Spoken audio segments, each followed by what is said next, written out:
던 손으로 노후를 어떻게 버티냐고요? 지금요, 그 손으로 제 라면까지 숫자 세듯이 쪼개 먹고 있습니다. 시장 한가운데 평생 제 이름으로 된 좌판 하나 지키며 살았는데 76이 된 지금 제 이름으로 된 건 고작 단칸방 전세 계약서 한 장이에요. 그마저도 제 돈이 아니라는 걸 저는 너무 늦게 알았죠. 저는 올해 76, 이름은 이복순입니다. 평생 시장에서 생선 팔던 여자예요. 비린내가 제 향수고 손등에 칼자국이 제 졸업장이죠. 15살 때 처음 업한장에 따라 나갔어요. 새벽 4시 아직 해도 안 뜬 골목을 고무장화 끌고 뛰어가던 그 느낌이 아직도 생생합니다. 그때부터 50년 넘게 제 새벽은 늘 비린내로 시작했어요. 초등학교도 제대로 못 나왔어요. 국어책보다 고등어가 더 익숙했고 수학책보다 손님 잔돈 계산이 더 빨랐죠. 그래도 그 비린 손으로 아들, 딸 대학까지 보냈습니다. 시장 사람들은 절 이렇게 불렀어요. 복순이 이모, 손은 거칠어도 속은 금이다. 근데요, 제 속이 진짜 금인지 사람들 보기엔 그냥 편하게 부려먹기 좋은 고무줄이었나 봐요. 남편이요? 23세 데리고 들어온 그 양반은 애둘 남겨놓고 40도 안 돼서 하늘로 도망갔어요. 술이랑 노름이랑 같이 살다가 간이 먼저 나가더라고요. 그때부터 저는 진짜 혼자였어요. 새벽엔 생선 떼러 가고 낮엔 좌판 지키고 밤엔 남은 멸치랑 다시마로 국 끓여 애들 먹이고 잠은 늘 새벽 2~3시간 잘까 말까? 그래도 좋았던 게 하나 있어요. 시장이 제 집 같았다는 거예요. 겨울이면 옆 떡집에서 군고구마 하나 쥐어주고 여름이면 과일 가게에서 복숭아 몇 개 던져주고 서로 욕하고 싸우다가도 누가 아프면 또 달려가고 제 인생엔 회사라는 말이 없었어요. 사대보험도 연금도 뭔지 몰랐어요. 그냥 하루 벌어 하루 먹고 남는 거는 적금 하나. 그 적금이랑 좌판자리 보증금이 제 전부였습니다. 사람들이 가끔 물었어요. 이모, 언제까지 이 힘든 일을 하실 거예요? 저는 늘 이렇게 대답했어요. 내 2발로 걸어 나올 수 있을 때까지 내 손으로 생선 못 든 날이 내가 관 짜는 날이지 뭐. 근데 사람이 말은 그렇게 해도 몸은 거짓말을 못 하더라고요. 74 되던 봄이었어요. 도매시장에 상자 내리다가 허리가 뚝 하는 소리가 났습니다. 순간 다리에 힘이 풀려 주저앉았어요. 고등어 상자가 그대로 바닥에 쏟아졌죠. 이모, 괜찮아요? 젊은 상인애가 저를 부축해서 병원에 데려갔어요. 의사가 그러더라고요. 어머님, 이제 무거운 거 그만 드셔야 돼요. 허리 디스크도 심하고 골다공증도 있으세요. 이제 생선 상자 들다가 크게 다치시면 그냥 못 일어나실 수도 있습니다. 그 말 듣는데 머리로는 알아듣겠는데 가슴이 안 받아들여졌어요. 평생 상자 들고 살아왔는데 이걸 그만두면 나는 뭐지? 난 누구지? 이런 생각이 계속 도는 거예요. 그날 저녁 좌판 뒤에 앉아서 멍하게 바닷물 빠지는 소리만 듣고 있었어요. 그때 큰아들이 와서 제 앞에 턱 앉더니 이러는 거예요. 엄마, 이제 그만 쉬자. 처음엔 농담인 줄 알았어요. 근데 얘 표정이 진지하더라고요. 엄마 나이도 생각해야지. 허리도 저렇게 나갔는데 아직도 생선들 생각이야? 시장도 이제 옛날 시장 아니야. 재개발 들어오면 어차피 자리 다 없어져. 그 말이 이상하게 가슴을 콕 찔렀어요. 맞다, 시장도 예전 같지 않았어요. 대형마트, 배달앱, 온라인 쇼핑. 손님들은 젊을수록 시장을 잘 몰라요. 그러니까 엄마, 지금이 기회야. 가게 정리하고 그 돈으로 편하게 살아. 우리도 도와줄게. 도와준다고요? 그 한마디에 마음이 스르르 풀리는 거 있죠. 평생 혼자 버틴 엄마에게 우리가 같이 할게라는 말은 마법 같은 주문이었거든요. 며느리가 옆에서 거들었어요. 어머니, 요즘은 실버타운 진짜 좋아요. 수영장도 있고, 식당도 있고, 프로그램도 많고, 어머니 친구들도 많이 사시잖아요.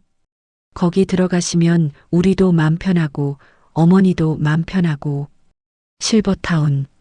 TV에서만 보던 그곳이 갑자기 제 노후 그림처럼 눈앞에 펼쳐졌어요. 아침에는 수영장 물장구 치고, 점심엔 친구들이랑 밥 먹고, 저녁엔 요가도 하고, 합창 연습도 하고, 손에서 비린내 대신 핸드크림 냄새 나는 인생이라니 솔직히 설렜어요. 처음이었거든요. 노후를 쉬는 시간으로 상상해 본 건. 근데 돈 얘기가 바로 따라 나오더라고요. 엄마, 실버타운 들어가려면 지금 가게도 정리해야 하고 상가도 팔아서 돈을 굴려야 돼. 그냥 통장에 놔두면 요즘 이자도 안 나오잖아. 엄마 명의로 돈 많이 있어 봐야 기초연금 깎이고 세금만 더 나와. 이제부터는 투자를 해야지. 여기서부터 제 머리는 잘 안 따라갔어요. 상가, 대출, 양도세, 중개료. 아들 말은 반은 한국말, 반은 외계어였어요. 엄마, 그냥 쉽게 생각해. 가게 접고 상가 팔고 그 돈으로 실버타운 입주비랑 생활비 내면 돼. 나랑 와이프가 알아서 굴려줄게. 엄마는 그냥 편하게 살기만 해. 편하게 살기만 하래요. 그 말이 제 귀에는 이렇게 들렸어요. 이제 좀 사람답게 살아봐요, 엄마. 사람답게. 평생 시장 사람으로 살았는데 나는 그동안 사람도 아니었나? 이상하게 눈물이 핑 돌았어요. 그날 밤 집에 돌아와 누웠는데 잠이 안 오더라고요. 허리 통증 때문이 아니라 머릿속에 실버타운 사진들이 둥둥 떠다녔어요. 하얀 침대, 깨끗한 식당, 정갈하게 차려진 한식, 동그란 안경 쓴 노인들이 웃으면서 카드놀이하는 사진들. 복순 어머님, 여기가 앞으로의 집입니다. 누가 그렇게 말해줄 것 같았어요. 평생 고생만 하다가 일은 넘어서 누가 이제 편하게 살라고 하면 바로 믿게 되지 않겠어요? 저도 그랬어요. 경계심보다 기대가 더 컸어요. 평생 한 번도 가져본 적 없는 욕심이 그날 처음 생겼거든요. 나도 한 번쯤은 편하게 살아보고 싶다. 이틀 뒤 아들이 부동산 계약서를 들고 왔어요. 상가 매매 계약서, 권리금 정산, 뭐 어쩌고 저쩌고. 글자는 까맣게 빽빽한데 눈에는 잘 안 들어왔어요. 엄마, 여기 도장만 쾅쾅 찍으면 돼. 다 엄마 위해서 하는 거니까. 볼펜을 쥔 제 손이 잠깐 떨렸어요. 이 도장 찍으면 평생 지켜온 내 가게가 남의 손으로 넘어가는 거잖아요. 이거 찍고 나면 나 다시 시장으로 못 돌아가겠지? 제가 조심스럽게 묻자 아들이 씩 웃으면서 말했어요. 아유, 엄마, 그런 소리 좀 그만해. 누가 엄마를 다시 생선 장수로 보내. 이제는 실버타운 입주자 이복순 여사가 되는 거야. 여사.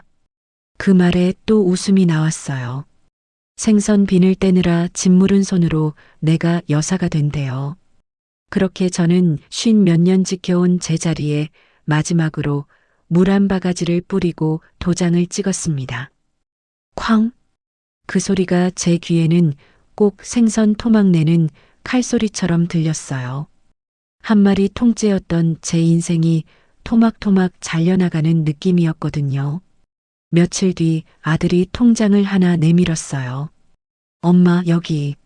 상가 팔고 권리금 정리한 돈이야. 이제 엄마가 돈 걱정할 일은 절대 없어. 숫자가 너무 커서 한 번에 읽히지도 않더라고요. 0이 줄줄이 달려 있었어요. 이게 다 내 돈이야? 제가 조심스럽게 묻자 아들이 목소리를 낮추며 말했어요. 당연하지, 엄마. 근데 말이야, 엄마 이름으로 이렇게 큰 돈 있으면 나중에 기초연금도 깎이고 의료비 지원도 줄어들고 세금도 많이 내야 돼. 요즘 제도가 다 그렇게 돼 있어. 그래서 어떻게 해야 되는데? 엄마 명의로 이렇게 놔두는 것보다 내 명의로 잠깐 빼놓고 내가 굴려줄게. 엄마는 그 중에서 필요할 때마다 꺼내 쓰고. 응? 엄마가 돈 관리하는 거 힘들잖아. 인터넷 뱅킹도 모르고 카드도 잘 모르고. 맞는 말이었어요. 저는 아직도 통장 잔고 확인하려면 은행 창구에 가서 사람 붙들고 물어봐야 하거든요. 그럼 내 돈이긴 한 거지? 제가 마지막으로 한 번 더 확인했어요. 아들이 웃으면서 제 어깨를 툭 쳤어요. 아유, 엄마, 당연히 엄마 돈이지. 엄마가 못 믿으면 누구를 믿어. 세상에서 엄마 돈 제일 소중하게 생각하는 사람이 나야 하나. 그 말 믿고 싶더라고요. 평생 자식들만 보고 버텼으니까. 그래서 저는 그 큰 돈이 찍힌 통장을 그 자리에서 아들 손에 쥐어줬어요. 그래, 내가 잘 굴려봐라. 나는 이제 좀 쉬고 싶다. 그때까지만 해도 몰랐어요. 그 쥐어준 손이 나중에 내 삶을 얼마나 꽉 쥐고 흔들지. 그리고 실버타운이라는 단어가 내 인생에서 어떻게 뜻이 바뀔지. 아들이랑 며느리가 실버타운 견학을 데려가 줬어요. 엄마, 여기 봐. 로비가 거의 호텔이지? 유리창이 천장까지 뚫려 있고 햇빛이 확 들어와 바닥이 반짝거렸어요. 한쪽엔 피아노가 있고 다른 쪽엔 커다란 소파들이 줄지어 있었어요. 어머님, 여기가 식당이에요. 식판 위에 음식이 가지런히 놓여 있었어요. 생선은 생선인데 제가 팔던 고등어는 아니고 이름도 어려운 생선구이들. 국물 냄새도 멸치 다시보다 훨씬 고급스러웠어요. 여기는 프로그램실이고요. 미술치료, 음악치료, 요가, 라인댄스 다 하실 수 있어요. 어머님은 손재주가 좋으시니까 수예반 들어가시면 금방 인기 많으실 것 같은데요. 직원 말에 아들이 고개를 끄덕였어요. 그렇지 엄마, 여기서 친구도 사귀고 이제부터는 엄마가 손님이야. 손님이라는 말이 귀에 이상하게 맴돌았어요. 평생 손님한테 머리 숙여왔는데 이제 내가 손님이 되는 거구나. 방도 보여줬어요. 여기가 어머님이 쓰실 방이에요. 작은 원룸인데 바닥도 따뜻하고 창밖으로 작은 정원이 보였어요. 욕실에는 미끄럼 방지 매트에 비상벨까지 달려 있었어요. 예전에 동네 할머니가 욕실에서 미끄러져 머리 깨졌던 기억이 떠올랐어요. 여기는 기본형 방이고요. 식사 포함해서 한 달에 이 정도 나오신다고 보시면 돼요. 직원이 종이를 내밀었어요.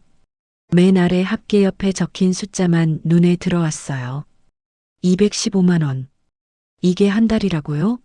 제가 되묻자 직원이 웃으면서 말했어요. 네, 기본형 기준이에요.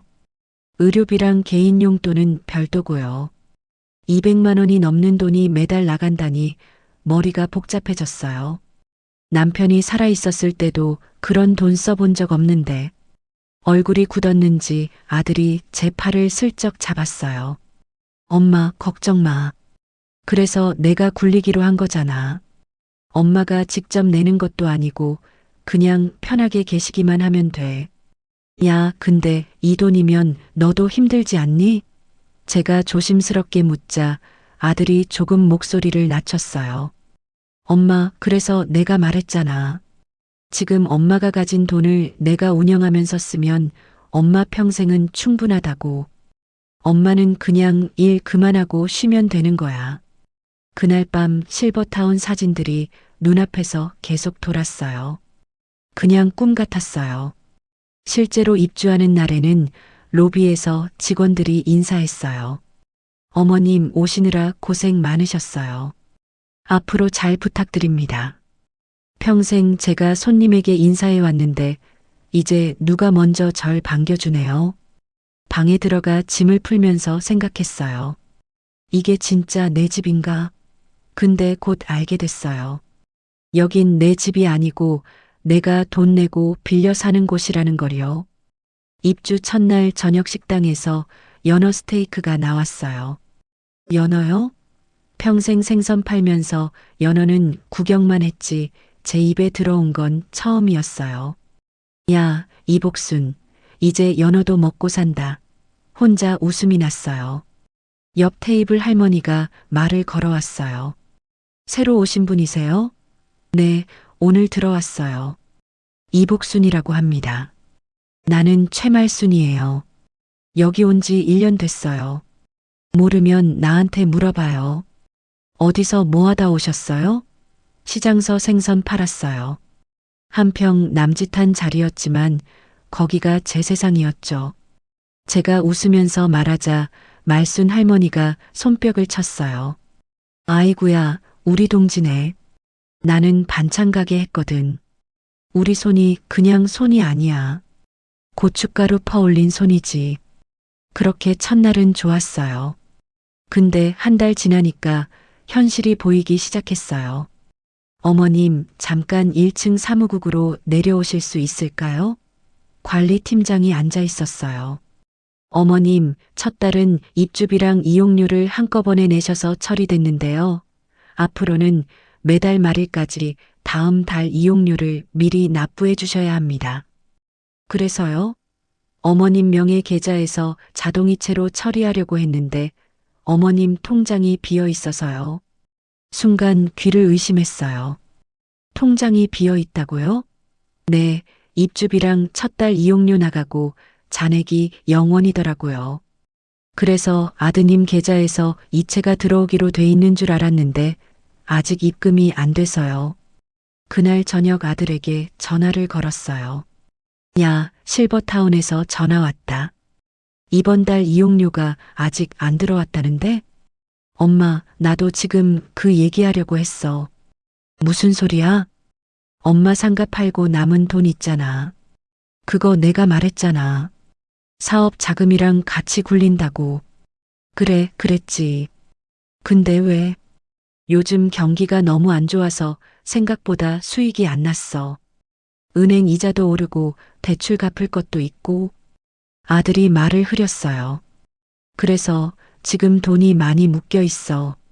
묶였다는 게 무슨 소리냐? 제 목소리가 저도 모르게 떨렸어요. 엄마, 놀라지 말고 들어. 실버타운 이용료는 이번 달까지는 내가 겨우겨우 낼 수 있는데 그 다음부터는 좀 줄이든가 다른 방법을 찾아야 될 것 같아. 다른 방법이라니? 엄마가 조금 더 저렴한 곳으로 옮기시든지 아니면 집으로 다시 오시든지. 집으로 다시 오라고? 야, 너가 나 여기로 모셔놓고 이제 와서 집으로 다시 오라고? 엄마, 나도 계획이 꼬인 거야. 시장 상가값이 생각보다 안 나왔고 세금도 많이 떼이고 솔직히 말하면 엄마 돈으로 갚은 대출이 생각보다 더 컸어. 그 말 듣는 순간 심장이 덜컥 내려앉았어요. 내가 평생 모은 돈이 내 대출 갚는데 들어갔다고? 엄마, 그렇게만 말하지 마. 어차피 그 돈으로 엄마 노후 지키려고 한 거잖아. 내가 무슨 딴짓을 했냐? 사업도 다 우리 가족 먹고 살자고 하는 건데. 그럼 내 이름으로 된 돈은 지금 얼마 남았냐? 잠깐 정적이 흘렀어요. 엄마, 그 얘기는 나중에 만나서. 지금 말해. 거의 없다. 거의 없다. 그 한마디에 귀 안에서 웅웅 소리가 났어요. 그러면 나는 지금 빈손으로 이 실버타운에 들어와 있는 거네? 엄마, 내가 어떻게든 해볼게. 일단 이번 달 이용료는 맞춰볼 테니까 너무 걱정하지 말고. 너무 걱정하지 말라고? 헛웃음이 나왔어요. 야, 너 지금 너무 걱정하지 말라고 할 상황이냐? 전화 끊고 하얀 벽을 한참 쳐다봤어요. 여긴 내 집도 아니고 내 돈도 없고 내 자리도 아니구나. 그날 밤 복도 끝 창문 쪽으로 걸어가 밖을 내다봤어요.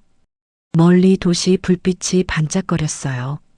저 불빛 안에 아들네 집도 있고 손주들 자는 방도 있겠죠. 근데 이상하게 그 집이 점점 멀어지는 느낌이 들었어요.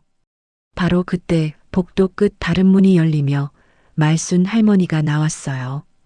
어머, 아직 안 주무셨어요? 잠이 안 와서요. 바닥이 너무 푹신해서 그런가 봐요. 제가 억지 웃음을 지으니까 말순 할머니가 한참 보다가 조용히 말했어요. 아들이랑 싸웠어요? 통장 얘기 좀 하다가요. 그래서 얼굴이 그랬구먼.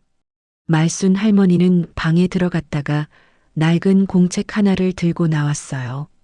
이게 뭔지 알아요? 뭔데요?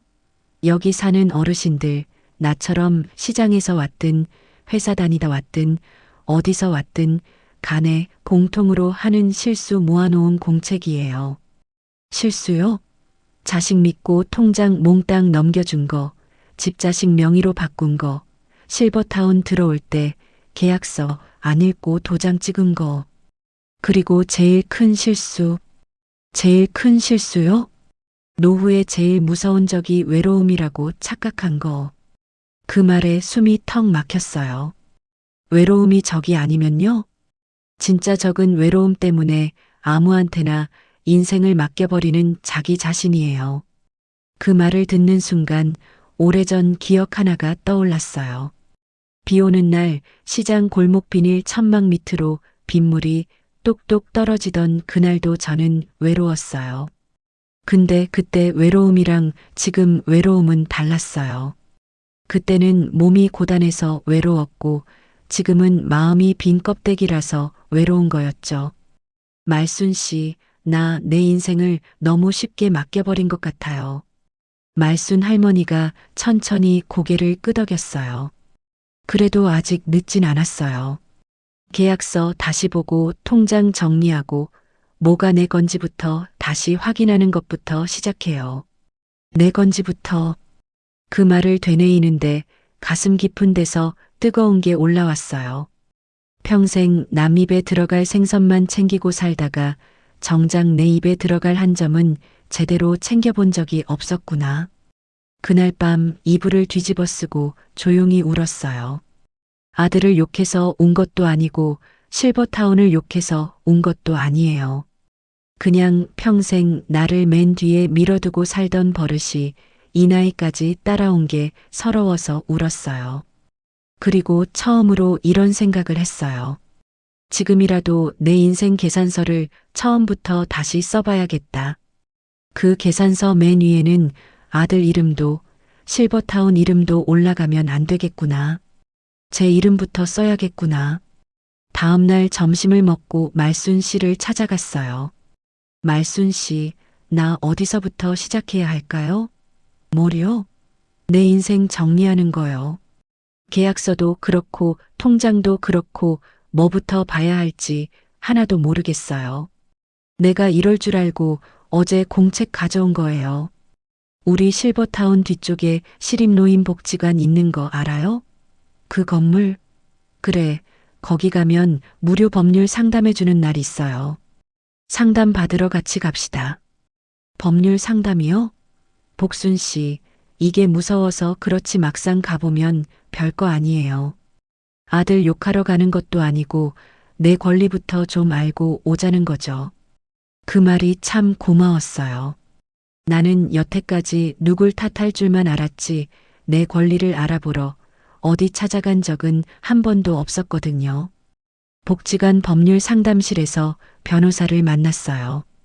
어머님, 어떤 일로 오셨어요? 상가 팔고 나온 돈을 아들 명의로 다 넘겼는데요. 지금 실버타운 이용료도 제대로 못 내고 있는 상황이에요. 제 명의 통장도 거의 0원이고요. 말순 씨가 옆에서 설명을 해줬어요. 변호사가 안경을 고쳤으면서 물었어요. 어머님, 당시 상황을 좀 자세히 말씀해 주실 수 있으세요? 그래서 저는 하나씩 떠올리며 말했어요. 상가는 아들이랑 같이 부동산 가서 거기서 매매 계약서 쓰고 도장 찍었어요. 그 돈이 통장에 들어왔고 얼마 안 있다가 아들이 그러더라고요. 엄마 이름으로 돈이 많으면 나중에 기초연금도 깎이고 이래저래 불리하니까 잠깐 자기 통장으로 옮겨놓자고. 그래서 은행 가서 또 도장 찍었어요. 그때 전 그냥 맡긴다고 생각했지, 준다고 생각한 건 아니었어요. 변호사가 고개를 끄덕이며 말했어요. 정확한 서류를 봐야 판단할 수 있지만 원칙적으로는 본인 의사에 반해서 재산이 다 빠져나갔다면 어느 정도 부당한 부분이 있을 수 있습니다. 특히 어머님이 그 당시 상황을 제대로 이해 못하셨거나 설명을 충분히 듣지 못하셨다면 법적으로 다툴 여지도 있어요. 다툰다는 게 소송 같은 건가요? 꼭 소송까진 아니더라도 아드님과 이야기를 하시면서 내 생활비와 거주 비용을 위해 최소한 이 정도는 내 이름으로 돌려놔야 한다는 합의를 이끌어낼 수 있게 도와드릴 수는 있습니다. 중요한 건 어머님이 본인의 상황을 정확히 알고 본인 권리를 분명히 주장하실 수 있어야 한다는 거고요. 내 권리를 내 입으로 말하라고요? 네, 이제는 그렇게 하셔야 돼요. 상담 끝나고 나오는 길에 말순 씨가 제 팔을 탁 쳤어요. 봤죠? 세상이 전부 자식 좋은 대로만 돌아가는 거 아니에요. 우리도 권리가 있어요. 근데 나 아들이랑 싸우기 싫어요. 아들이 밉고 원망스러워도 내 새끼는 또 내 새끼라 솔직히 무서웠어요. 싸우자는 게 아니고요. 이제부터는 엄마도 사람이다. 그 말 한번 하자는 거예요. 엄마도 사람이다. 평생 그 말을 입 밖으로 꺼내본 적이 없었어요. 집에 돌아와 한참을 망설이다가 아들에게 전화를 걸었어요. 야, 시간 좀 내라. 얘기 좀 하자. 목소리가 스스로 들어도 단단해진 것 같았어요. 주말에 아들이 실버타운으로 왔어요. 손주들도 따라왔어요. 와, 할머니 집 호텔 같아. 애들은 좋아 죽는데 저는 라운지 구석으로 아들을 데리고 갔어요. 야, 앉아라. 엄마, 지난번에 내가 괜히는 무슨 괜히야. 솔직하게 말해. 지금 내 이름으로 된 돈 얼마 남았냐? 아들이 깊게 한숨을 쉬었어요. 엄마, 딱 말하면 마이너스야. 마이너스? 엄마 상가 팔고 나온 돈으로 내 사업 대출 갚은 거, 집 대출 일부 상환한 거, 애들 학원비 된 거, 그거 다 치르고 나니까 내 통장도 대출이랑 섞여서 복잡해졌어. 딱 잘라서 이만큼이 엄마 돈이다 말하기도 애매해졌고, 그럼 실버타운 이용료는? 아직은 내 월급이랑 와이프 월급으로 겨우겨우 내고 있는데 이게 언제까지 가능할지 모르겠어. 야, 내 평생 피땀 흘려 모은 돈으로 내 빚 갚고 내 집 지킨 거네, 결국. 아들이 눈을 감고 말했어요. 엄마, 나도 그게 잘한 거 아닌 거 알아. 얼마나 죄책감 드는지 알아? 죄책감이 들면 사람이 달라져야지. 말만 죄송하다 하지 말고. 그래서 내가 이렇게 와 있잖아. 엄마 모시려고 실버타운까지 알아보고. 모신다? 그 말에 제가 버럭했어요. 누가 누굴 모셔? 내 돈으로 내가 여기 있는 건데. 아들이 입을 다물었어요. 야, 이제는 효자 코스프레 그만해라. 평생 내가 너 학교 보내고 군대 면회 가고 결혼식 준비하고 집 들어갈 때 전세자금 보태주고 그때도 나 모신다고 했냐? 그땐 엄마 덕분이라고 했잖아. 지금 와서는 내 돈 가지고 내가 모신다 소리하면 그건 아니지. 한참 침묵 끝에 아들이 조용히 말했어요. 엄마, 솔직히 말해도 돼? 해봐라. 나 무서워. 뭐가? 엄마 돈도 없고 내 통장에도 여유 없고 대출 이자도 계속 오르고 솔직히 엄마 실버타운 이용료 계속 내려면 나도 집 줄이고 애들 학원 끊어야 돼. 근데 그러면 와이프랑 싸우게 생겼고 애들은 애들대로 왜 우리만 이래야 하냐고 할 거고 나 중간에서 숨이 막혀. 엄마, 나도 내가 잘한 거 아닌 거 알아. 근데 그때는 진짜 다 잘 될 줄 알았어. 상가값 더 오를 줄 알았고 내 사업도 금방 자리 잡을 줄 알았고 그러다 보니까 엄마 돈이 마치 우리 가족 전체 돈 같았어. 엄마 돈이 엄마 것보다 우리 집안 것처럼 느껴졌어. 그래서 망했다. 그 말 듣는데 조금은 이해가 됐어요. 그래도 한마디는 해야겠더라고요. 그래도 한 가지는 정확히 해두자. 그 돈은 처음부터 끝까지 내 돈이었다. 너를 위해 쓴 것도 맞지만, 그러니까 더더욱 지금은 내가 어떻게 살지부터 먼저 생각해줘야 되는 거다. 아들이 입술을 깨물더니 물었어요. 그래서 엄마는 어떻게 하고 싶은데? 나 실버타운 나갈 거다. 아들이 벌떡 일어났어요. 엄마, 또 그러지 마. 감정적으로 생각하지 말고. 감정적으로? 여기 있으면서 내가 뭘 깨달았는지 알아? 내가 내 돈도 모르고 살았다는 거. 내 이름으로 된 것도 없이 남이 만들어준 그림 속에 들어와 있었다는 거. 여기서 사는 게 나쁘다는 게 아니다.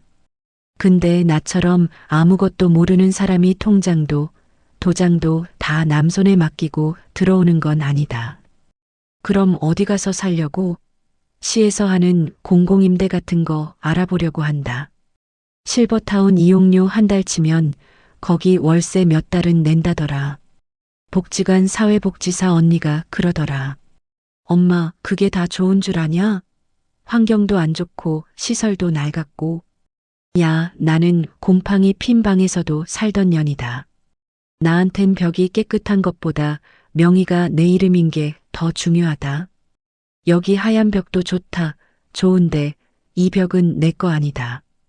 그래서 내가 나를 진짜 위하고 죄책감이 든다면 도와줘야 되는 건 내 실버타운 생활비가 아니고 내 이름으로 된 집 하나를 다시 만드는 일이다. 적어도 전세든 월세든 계약서에 내 이름 한 번은 들어가야 하지 않겠냐. 아들이 고개를 숙였어요. 엄마, 시간 좀 줘. 얼마나? 일단 내 상황부터 정리해야 돼. 회사도 대출도 집도 나도 벽에 몰려 있어서 머리가 잘 안 돌아가. 근데 한 가지는 약속할게. 엄마 말대로 엄마 이름으로 다시 집 계약하는 거, 그거부터 같이 방법 찾아보자. 그래, 우리 둘 다 이제라도 제대로 배우자. 너는 가족 돈이랑 엄마 돈 구분하는 법 배우고, 나는 사인하는 법 다시 배우고, 모르면 물어보고. 그날 저녁 방에 돌아와 달력을 봤어요. 다음 달 말일까지 실버타운 이용료를 내야 했어요. 일단 2달 안에 길을 찾아야겠구나. 머릿속으로 계산을 시작했어요. 실버타운 이용료, 식비, 개인 용돈. 내가 받을 수 있는 기초연금, 혹시 할 수 있는 노인 일자리. 다시 일해야겠다. 그 생각이 머리에 딱 박히는 순간 두렵기보다 익숙한 기분이 들었어요.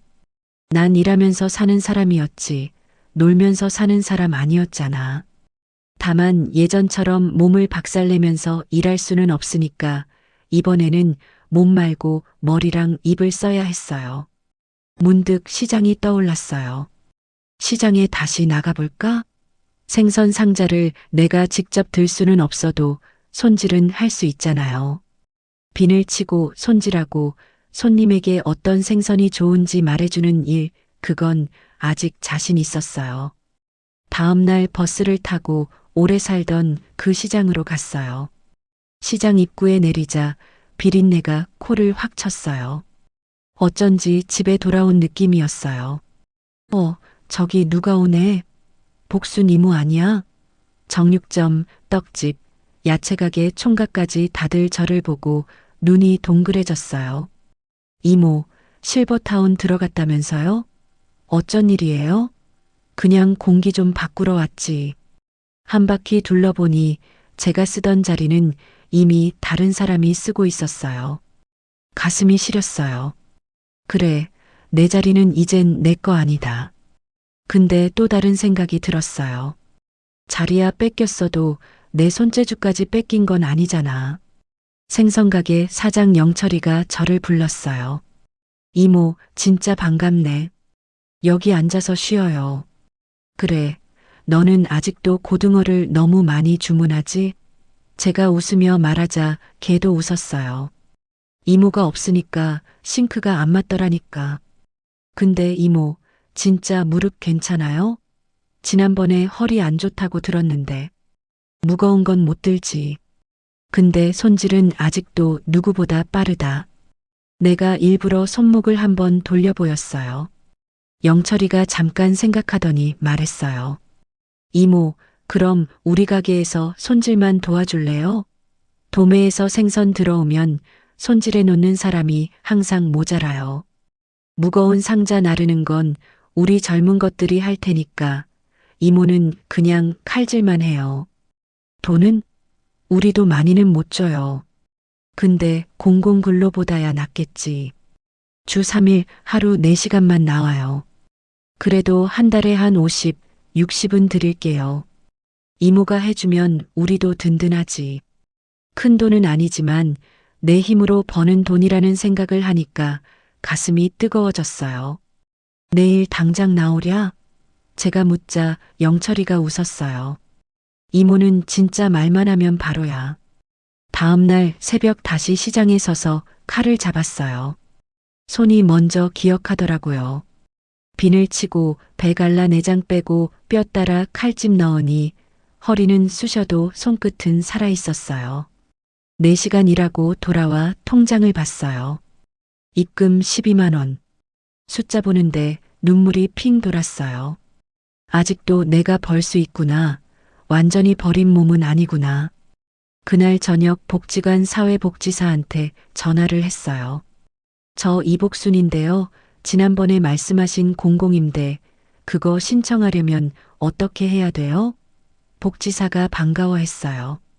어머님 잘 결심하셨어요. 이제부터 하나씩 같이 해봐요. 우선 고령자용 공공임대주택 신청 자격부터 확인해야 돼요. 소득, 자산, 지금 사시는 곳, 가족관계 이런 거요. 소득이야 거의 없고 자산은 거의 아들 가는데 들어갔고요. 오히려 어머님 같은 경우는 자산이 적어서 우선순위가 올라갈 수도 있어요. 아이러니하죠.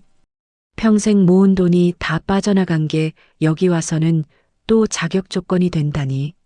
하지만 이번엔 운명 탓만 하지 않기로 했어요. 좋아요. 그럼 뭐부터 하면 돼요? 주민등록 등본, 가족관계 증명서, 소득 재산 확인 서류, 그리고 지금 실버타운 계약서랑 이용료 고지서도 있으면 좋아요. 현재 거주가 불안정하다는 걸 증명할 수 있거든요. 실버타운이 편해 보이긴 해도 이용료 못 내면 언제든 나가야 하는 곳이라는 거요. 하루는 시장, 하루는 복지관, 이렇게 왔다 갔다 하면서 서류를 모았어요. 주민센터에서 가족관계 증명서 뽑다가 잠깐 멈칫했어요. 남편 이름, 내 이름, 아들 이름, 딸 이름. 남편 옆에는 사망 2글자가 적혀 있었고 아이들은 각자 주소가 따로 적혀 있었어요. 그래도 이 종이 한 장으로는 우리가 아직 가족이네. 이상한 위로가 되더라고요.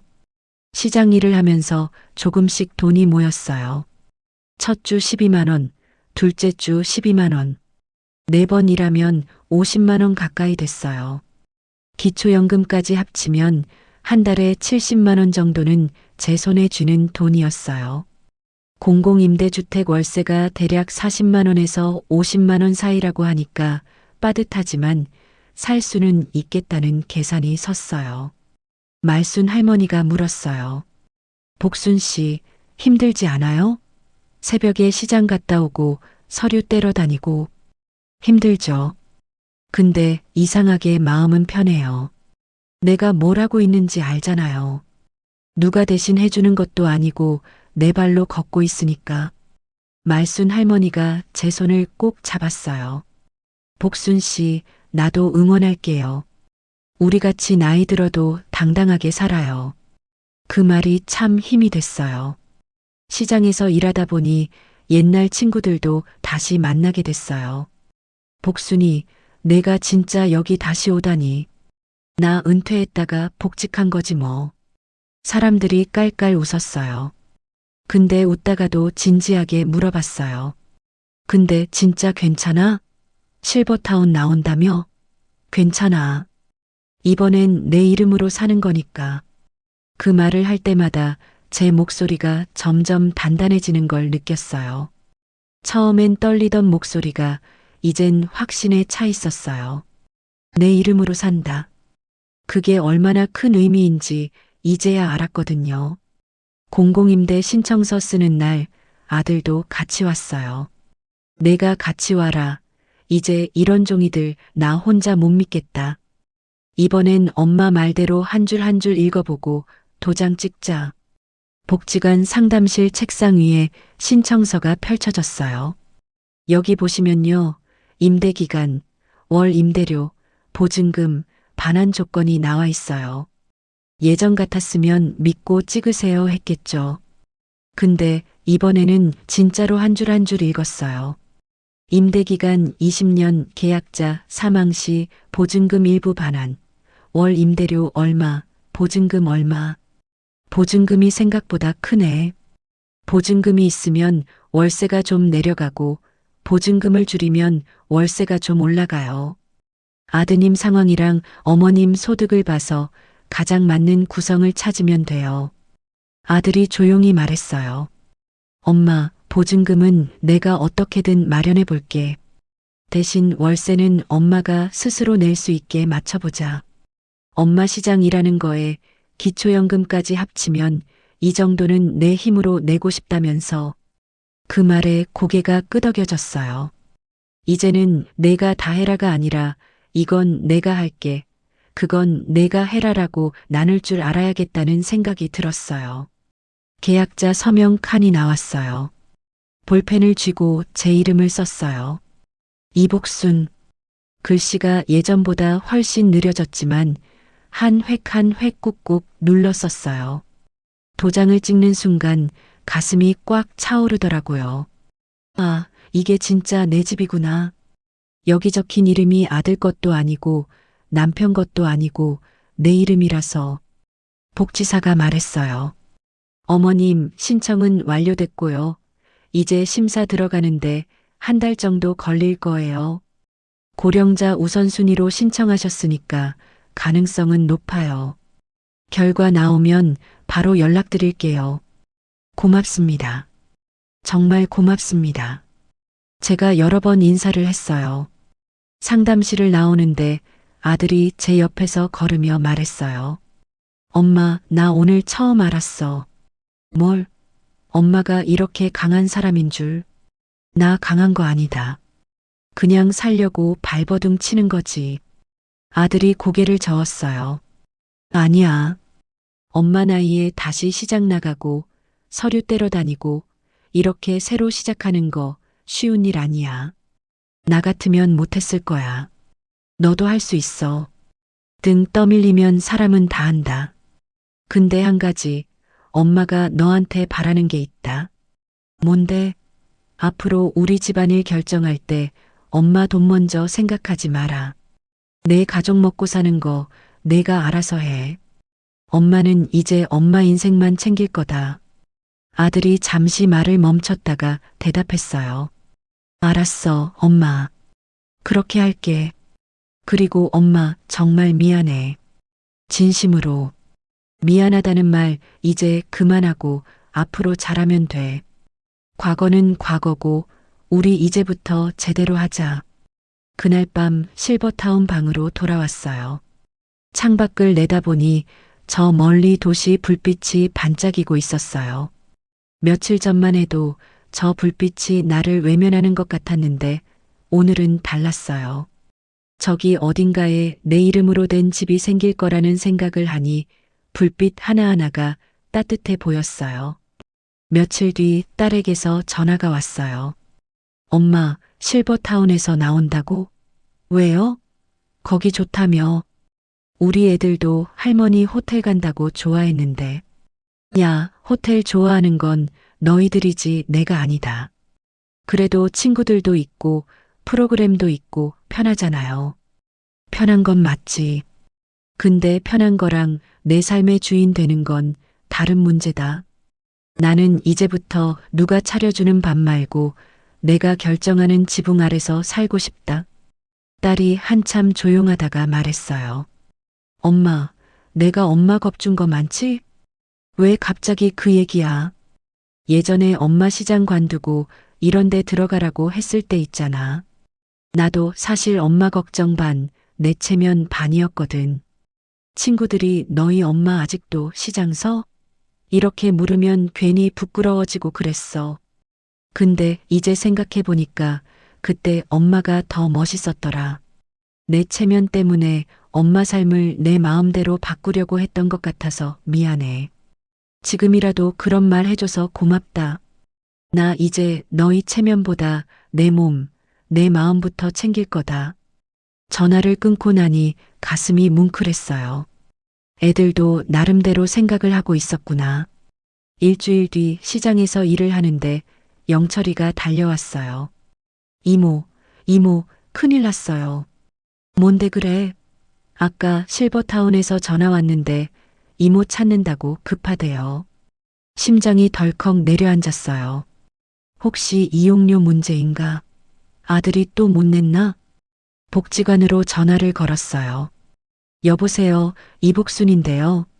아까 전화 주셨다고. 복지사 목소리가 들렸어요. 어머님, 축하드려요. 뭐가요? 공공임대주택 당첨되셨어요. 고령자 우선순위로 심사 통과하셨고 다음 달부터 입주 가능하시대요. 전화기를 들고 한참을 멍하니 서 있었어요. 됐다. 진짜 됐다. 영철이가 물었어요. 이모, 무슨 일이에요? 얼굴이 이상해요. 나 집 생겼다. 내 이름으로 된 집. 영철이가 활짝 웃으며 제 손을 잡았어요. 이모, 진짜요? 축하해요. 진짜 축하해요. 그날 시장 사람들이 다 모여 축하해줬어요. 복순이 이모, 드디어 제 집 생겼네. 떡집 아주머니가 인절미 한 봉지를 쥐어줬어요. 새 집 들어갈 때 이거 들고 가. 과일 가게 총각은 사과 한 박스를 내밀었어요. 이모, 이거 새 집에서 드세요. 다들 제 일처럼 기뻐해주는 모습에 눈물이 났어요. 실버타운으로 돌아와 말순 할머니에게 말했어요. 말순 씨, 나 됐어요. 집 당첨됐어요. 말순 할머니가 두 손으로 제 손을 꼭 잡았어요. 복순 씨, 정말 잘 됐어요. 진짜 잘 됐어. 이제 당당하게 사세요. 말순 씨 덕분이에요. 말순 씨가 그날 밤 공책 보여주고 용기 줬잖아요. 아니에요. 복순 씨가 용기 낸 거예요. 나는 그냥 옆에서 응원했을 뿐이에요. 그날 밤 짐을 정리하기 시작했어요. 실버타운에 들어올 때 가져온 짐은 많지 않았지만 나갈 때는 더 가벼웠어요. 옷 몇 벌, 사진 몇 장, 손때 묻은 냄비 하나. 근데 이상하게 마음은 무거운 게 아니라 가득 찼어요. 내 이름으로 된 집으로 간다는 사실이 짐보다 훨씬 묵직하게 가슴을 채웠거든요. 이사 날짜를 정했어요. 보름 뒤 실버타운 측에 통보를 하니 관리팀장이 아쉬워했어요. 어머님, 여기 불편하신 게 있으셨나요? 아니에요. 여기 참 좋았어요. 근데 이제 제 이름으로 된 곳으로 가야 할 것 같아서요. 팀장이 고개를 끄덕였어요. 어머님 같은 분이 진짜 멋진 어르신이세요. 많은 분들이 자식한테 기대서 살려고만 하시는데 그 말에 씁쓸한 웃음이 나왔어요. 나도 처음엔 그랬어요. 기대려고 했죠. 근데 기대면 쓰러진다는 걸 너무 늦게 배웠어요. 실버타운에서의 마지막 며칠은 참 이상했어요. 분명 떠나고 싶어서 준비한 건데 막상 떠날 날이 다가오니 두려움이 올라왔어요. 내가 정말 잘할 수 있을까? 76 나이에 혼자 사는 게 가능할까? 허리 아플 때는 누가 도와주지? 밤에 쓰러지면 어떡하지? 생각이 꼬리를 물고 이어졌어요. 말순 할머니가 눈치챘는지 물었어요. 복순 씨, 무서워요? 네, 솔직히 무서워요. 근데 더 무서운 게 뭔지 알아요? 뭔데요? 여기 있으면서 내 인생이 점점 사라지는 게 더 무서워요. 돈도 없고 이름도 없고 그냥 누군가의 엄마, 누군가의 할머니로만 남는 게요. 말순 할머니가 제 손을 꼭 잡았어요. 복순 씨는 분명히 잘할 거예요. 왜냐면 이미 평생을 혼자 버텨왔잖아요. 그 말이 참 위로가 됐어요. 맞아. 나 혼자 버텨왔잖아. 남편 없이도, 돈 없이도, 쉴 곳 없이도. 그럼 이번에도 버틸 수 있어.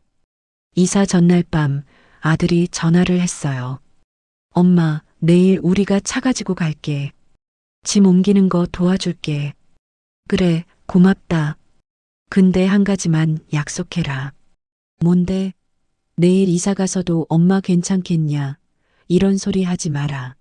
나 혼자 사는 게 불쌍해 보여도 동정은 하지 마. 아들이 잠시 침묵하다가 대답했어요. 알았어, 엄마. 엄마 선택 존중할게. 그 말 듣고 싶었어요. 실버타운 마지막 밤이었어요. 침대에 누워 천장을 바라봤어요. 하얀 천장, 깨끗한 벽, 따뜻한 난방. 여기는 정말 편했어요. 근데 편한 게 다가 아니더라고요. 편하다고 해서 내 집은 아니었어요. 언제든 이용료 못 내면 나가야 하는 곳. 언제든 누군가의 선택에 따라 내가 밀려날 수 있는 곳. 새벽에 일어나 짐을 다시 한번 점검했어요. 옷가지, 이불, 냄비, 사진들. 많지 않았어요. 근데 그게 다 제 것이라는 게 참 든든했어요. 로비로 내려가니 말순 할머니랑 몇몇 어르신들이 기다리고 있었어요. 복순 씨, 우리가 배웅하러 나왔어요. 아이고, 왜 이렇게까지. 우리도 용기 얻었어요. 복순 씨 보면서 나이 들어도 다시 시작할 수 있다는 거. 한 할머니가 말했어요. 저도 통장 정리 시작했어요. 복순 씨 보고 배웠어요. 또 다른 할머니가 손을 잡았어요. 저는 아들한테 진명에 돌려받기로 했어요. 복순 씨처럼 당당하게 살고 싶어서요. 그 말들이 가슴을 뭉클하게 했어요. 내가 누군가에게 용기를 줬다니. 평생 누군가 뒤에서만 살았는데 이제는 앞에 서서 누군가의 길을 비춰주는 사람이 됐구나. 말순 할머니가 마지막으로 안아줬어요. 복순 씨, 행복하게 사세요. 말순 씨도 건강하세요. 우리 또 보자고요. 아들이 차를 가지고 왔어요. 딸도 왔고 손주들도 왔어요. 짐을 차에 싣는데 손주가 물었어요. 할머니, 새 집 작아? 응, 작지. 근데 할머니 이름으로 된 집이야. 손주가 고개를 갸웃했어요. 그게 뭐가 중요해? 엄청 중요하지. 할머니 나이 먹고 처음 알았어. 내 이름이 제일 중요한 거라는 걸. 차가 출발했어요. 백미러로 실버타운이 점점 작아지는 게 보였어요. 잘 있어. 하얀 벽들. 너희 덕분에 편하게 지냈어. 근데 이제 나는 내 벽으로 가야겠다. 새 집은 구시가지에 있는 낡은 아파트 단지였어요. 실버타운처럼 반짝이지도 않았고 로비도 좁았어요.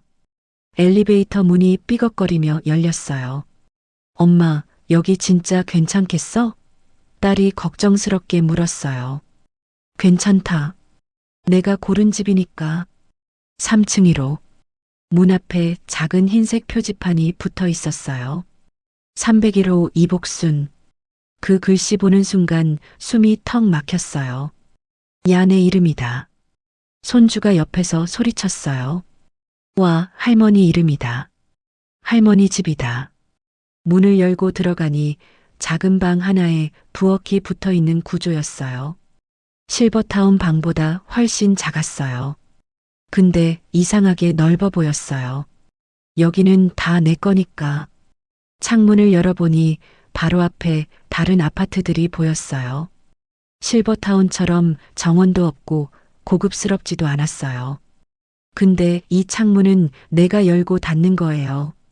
누가 정해준 시간에 여는 게 아니라. 엄마, 솔직히 말하면 집이 크진 않지? 아들이 조심스럽게 말했어요. 야, 집이 크면 뭐 하냐? 내 이름이 크면 됐지. 짐을 풀기 시작했어요. 옷장에 옷을 넣고 부엌에 냄비를 놓고 벽에 사진을 걸었어요. 남편이랑 찍은 옛날 사진, 애들 어릴 때 사진, 시장 친구들이랑 찍은 사진. 다 걸고 나니 이제야 집 같았어요. 부엌에서 첫밥을 지어 먹기로 했어요. 시장 가면서 고등어 2마리 사왔어요. 고등어 손질은 아직도 눈 감고도 할 수 있으니까. 기름 두르고 지글지글 구우니 집안에 고소한 냄새가 퍼졌어요.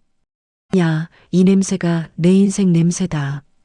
평생 고등어 굽고 살았으니 마지막까지 고등어 냄새 맡으면서 살자. 손주들이 밥을 먹다가 말했어요. 할머니, 우리 집보다 할머니 집밥이 더 맛있어. 별거 아닌 말인데 심장이 덜컥했어요. 그래, 나 아직도 누군가에게는 맛있는 밥 해줄 수 있는 사람이네. 밥 다 먹고 애들이 뛰어놀고 있을 때 아들이랑 딸이랑 창가에 서 있었어요. 야, 너희들. 엄마가 오늘부터 뭘 제일 먼저 바꿀지 알아? 뭔데요? 이제부터는 미안하다 대신 고맙다를 먼저 말할 거다. 내 선택으로 내 집에서 자는 밤이었으니까. 이 집 계약같이 와준 거, 시장같이 가준 거, 서류 챙겨준 거, 그런 거 하나하나 고맙다고 말할 거다. 딸이 물었어요. 그럼 우리는요? 너희는 엄마한테 뭐 해달라 하기 전에 한 번만 더 물어봐라. 엄마, 이게 엄마한테도 좋은 거야? 엄마 인생에도 도움되는 거야? 그거 한 번만 물어봐도 우리는 평생 안 싸우고 살 수 있다. 아들이 고개를 끄덕였어요. 엄마, 한 가지는 나도 약속할게. 앞으로 엄마 이름으로 된 통장, 엄마 서류, 엄마 계약서에 내가 대신 도장 찍는 일은 절대 없을 거다. 정 필요하면 옆에 앉아서 같이 한 줄 한 줄 읽고 찍자. 엄마가 뭐에 도장 찍는지 항상 알게. 그 말 듣는데 눈물이 나려다 꾹 참았어요. 그래, 이제야 우리가 진짜 가족 같네. 딸이 부엌으로 가서 설거지를 시작했어요. 엄마, 이거 제가 할게요. 고맙다. 아들은 화장실 문 고치는 걸 도와줬어요. 엄마, 여기 문 좀 삐걱거리네. 내가 나사 조여줄게. 고맙다. 손주들은 방 한쪽에 그림을 그렸어요. 할머니, 이거 할머니 집 그림이에요. 우리가 그려줄게. 벽에 붙여놔요. 그래, 고맙다. 이 작은 고맙다는 말들이 쌓여서 집이 따뜻해지는 느낌이었어요. 미안하다는 말로는 절대 만들 수 없는 온기였어요. 해가 지고 애들이 돌아갈 시간이 됐어요. 문 앞에서 인사를 나눴어요. 엄마, 혼자 괜찮겠어? 딸이 마지막으로 걱정스럽게 물었어요. 괜찮다. 나 혼자 사는 거 처음이 아니다. 근데 엄마 아프거나 힘들면 바로 전화해요. 알았다. 근데 너희도 알아둬라. 엄마가 전화 안 한다고 해서 괜찮은 게 아닐 수도 있으니까 가끔은 너희가 먼저 연락해라. 아들이 웃으며 말했어요. 엄마도 이제 확실히 말씀하시네. 예전 같으면 괜찮다고만 했을 텐데. 그래, 이제는 괜찮은 척 안 할 거다. 힘들면 힘들다고 할 거고 도움 필요하면 도와달라고 할 거다. 대신 너희도 엄마 인생 함부로 결정하지 마라. 알겠습니다. 아들이 장난스럽게 격려를 했어요. 다들 웃으며 돌아갔어요. 문을 닫고 나니 집이 조용해졌어요. 처음으로 진짜 혼자가 됐어요. 실버타운에서도 혼자였지만 거기는 복도 너머로 사람들 소리가 들렸어요. 여기는 진짜 조용했어요. 무서울 것 같았는데 이상하게 평온했어요. 부엌에 앉아 차를 한 잔 끓였어요. 옥수수 수염차. 시장에서 사온 거예요. 따뜻한 차를 홀짝이며 창밖을 바라봤어요. 저 멀리 불빛들이 하나둘 켜지고 있었어요. 저기도 누군가의 집, 여기도 누군가의 집. 그리고 이제 여기는 이복순의 집. 밤이 깊어지면서 집 곳곳의 소리가 들리기 시작했어요. 냉장고 돌아가는 소리, 보일러 가동되는 소리, 위층에서 발걸음 소리. 이 모든 소리가 낯설었지만 곧 익숙해질 거예요. 이제 이 소리들이 제 일상이 될 테니까. 침대에 누워 천장을 봤어요. 실버타운 천장처럼 깨끗하진 않았어요. 군데군데 얼룩도 있고 페인트도 벗겨졌어요. 근데 이 천장은 제가 매일 밤 볼 천장이에요. 누가 이용료 독촉한다고 해서 쫓겨날 일 없는 천장이에요. 평생 시장에서 생선 팔던 할머니가 노후에 진짜 싸워야 했던 적은 뭘까? 가난? 그런 건 젊어서부터 친구였어요. 자식?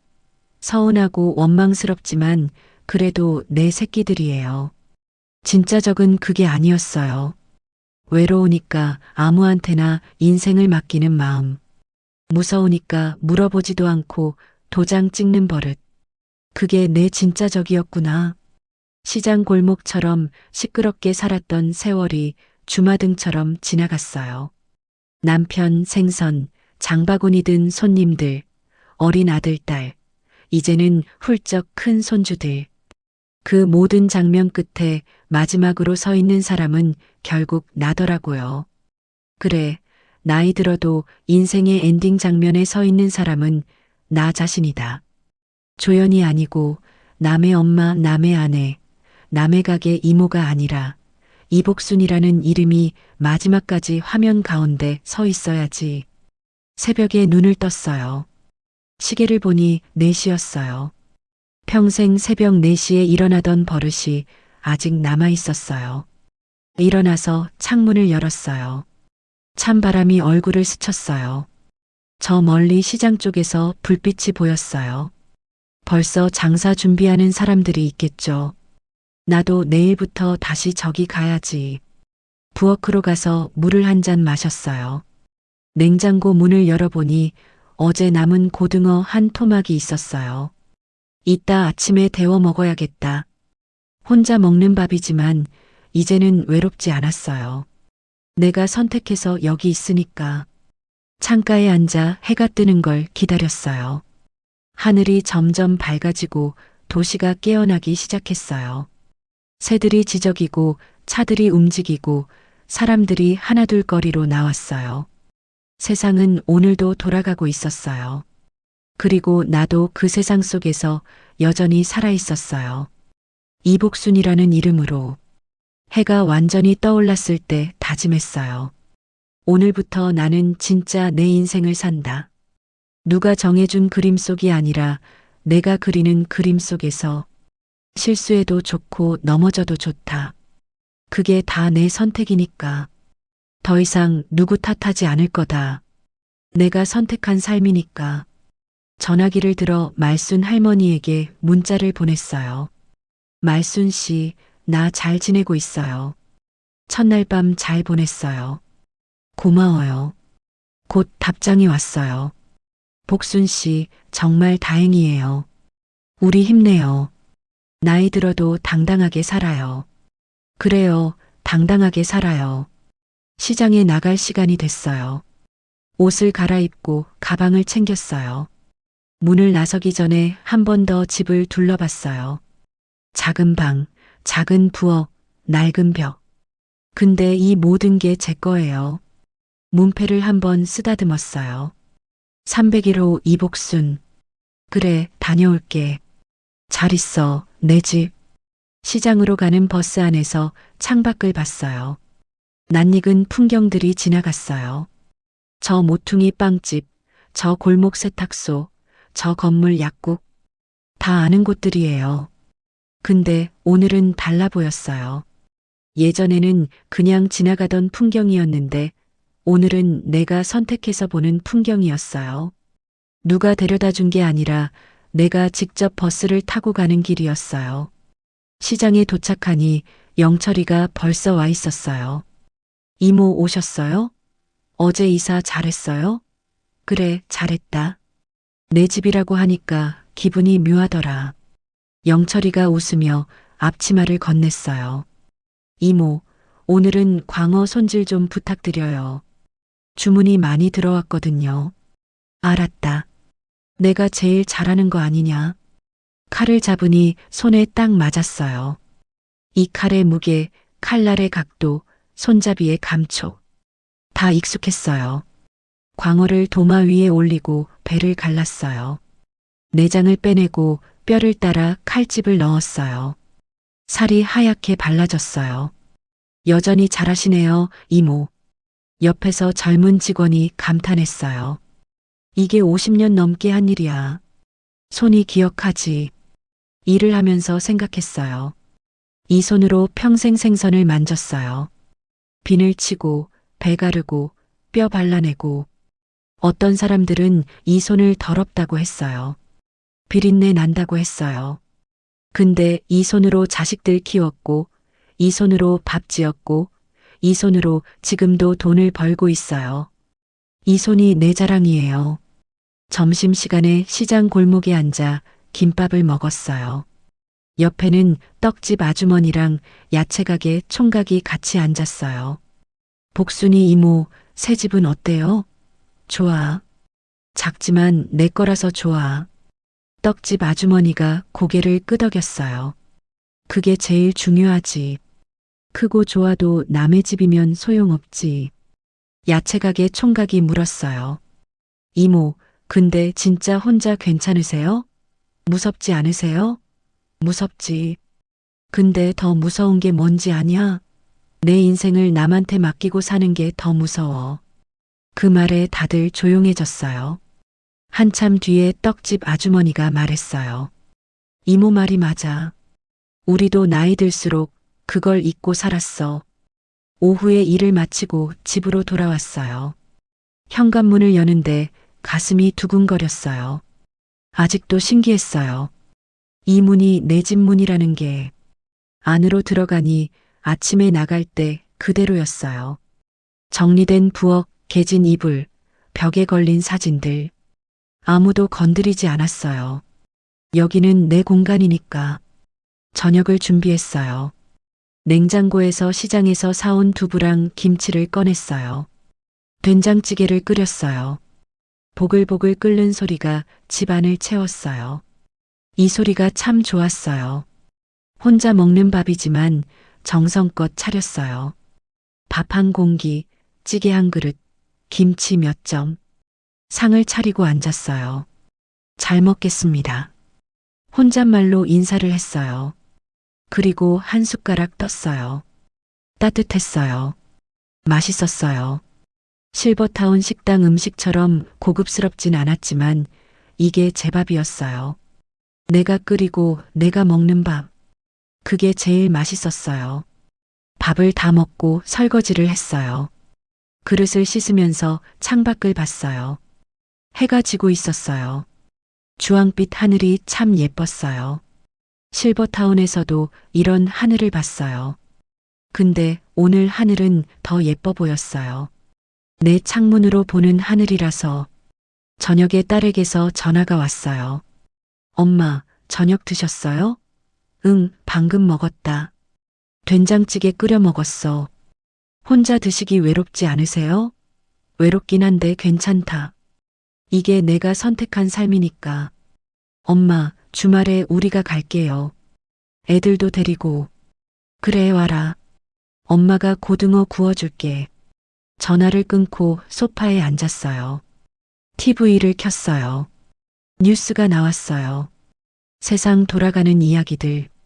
정치, 경제, 날씨. 다 중요한 이야기들이겠지만 저한테 제일 중요한 건 따로 있었어요. 오늘 제가 무사히 일하고 집에 돌아왔다는 것. 내일도 똑같이 일어나서 시장에 갈 수 있다는 것. 밤이 깊어지면서 이웃집에서 소리가 들렸어요. 위층에서 아이들 뛰는 소리, 옆집에서 부부 대화 소리, 아래층에서 TV 소리. 처음엔 시끄럽다고 생각했는데 이제는 정겹게 들렸어요. 나도 이 소리들 속의 일부구나. 나도 이 건물에 사는 사람 중 하나구나. 잠자리에 들기 전에 일기를 쓰기로 했어요. 복지관에서 받아온 노트에 오늘 일을 적었어요. 2025년 11월 새 집에서의 첫 출근. 광어 10마리 손질. 저녁은 된장찌개. 딸에게서 전화. 다 잘 지내고 있음. 짧은 문장들이었지만 이게 제 하루였어요. 평범하지만 소중한 하루. 이불을 덮고 누웠어요. 오늘도 수고했어, 이복순. 혼잣말로 중얼거렸어요. 평생 누구도 제게 수고했다고 말해준 적이 없었어요. 그래서 이제는 제가 저한테 말해주기로 했어요. 오늘도 잘했어. 내일도 잘할 거야. 눈을 감으니 여러 장면들이 떠올랐어요. 시장에서 생선 팔던 젊은 시절, 아이들 키우느라 정신없던 중년, 실버타운에서의 혼란스러운 시간들, 그리고 지금 이 순간, 다 제 인생이었어요. 후회되는 부분도 있고 아쉬운 부분도 있지만 그래도 제가 살아온 길이었어요. 혹시 이 이야기 들으시면서 우리 엄마 같다, 우리 집 얘기 같다, 이런 생각 드셨나요? 아니면 지금 이 나이 먹고도 아직도 누구 통장 뒤에 서 있는 느낌 드시나요? 저는 76에 처음 알았어요. 돈이 많고 적고는 중요한 게 아니더라고요. 내 이름으로 된 종이, 내가 결정한 도장, 내가 선택한 집. 그게 있어야 비로소 내 삶의 주인은 나다. 이 말을 입 밖으로 낼 수 있더라고요. 저는 앞으로도 시장에 가서 일 조금씩 할 겁니다. 허리가 아파도 무릎이 시려도. 왜냐면 그 일이 나를 다시 살게 해줬거든요. 실버타운처럼 반짝이는 로비는 없지만 이 집에는 제 이름이 있고 제가 고른 이불이 있고 제가 직접 구운 고등어 냄새가 있어요. 이제야 진짜 제 집에 온 것 같아요. 나이 들어도 인생의 주인공은 바로 당신입니다. 제 이야기를 끝까지 들어주셔서 정말 고맙습니다.